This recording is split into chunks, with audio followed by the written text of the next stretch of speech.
I think in some cases the bias is overstated. Again, we know there are bias in models and things like that, but I think if you can provide a good data set that is multilingual and you're using the right kind of AIs that are like a lot of the LLMs, which are language agnostic, you can reduce that bias. I would also say that insight is a human activity.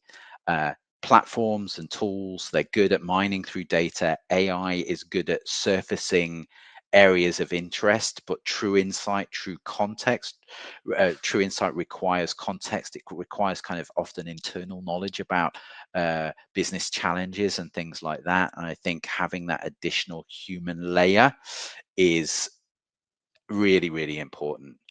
I would say there's also a quality gap. Sometimes when people are too focused on kind of automated systems, and that by which I mean they might not include, as you were mentioning, smaller regional titles, niche trade titles, and certainly a lot of paywall titles. For example, a number of titles which are owned by the NLA, the Copyright Association in the UK, don't allow AI applications on their content.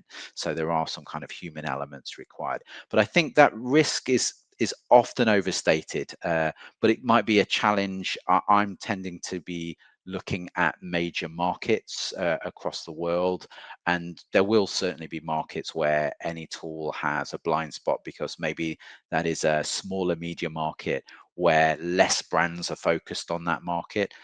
So I can imagine if you're a local player in that market, you might find some challenges, or if you're an organization in a smaller media market, you might find some challenges really finding a supplier that can cover everything you need in a very niche market.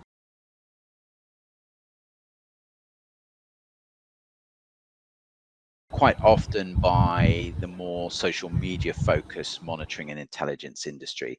And it's kind of a SaaS myth. Software is good, everyone needs good technology, but the myth is essentially buy our tool and you will receive insight. Now, what tools are good at is capturing data, segmenting data and content, providing routes into that data, splitting it by market, by product, by brand, whatever, by sentiment, whatever it may be.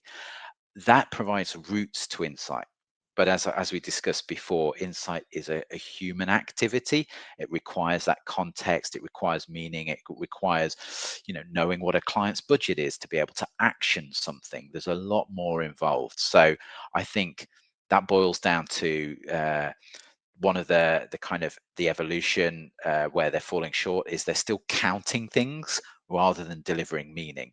Gaps in coverage, some tools do have gaps in coverage, whether it be paywalled coverage, not having licensing agreements with key media.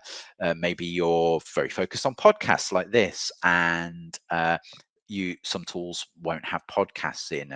Some tools have blind spots in image recognition, for example. There's a whole variety of things, but I think executives, they raw data is useful and it's tactical, but executives are buying these tools and services not because they want the data, but they want the insight that that data delivers. Ultimately, they want the so what, and the data, the tools are just a way of getting to the so what.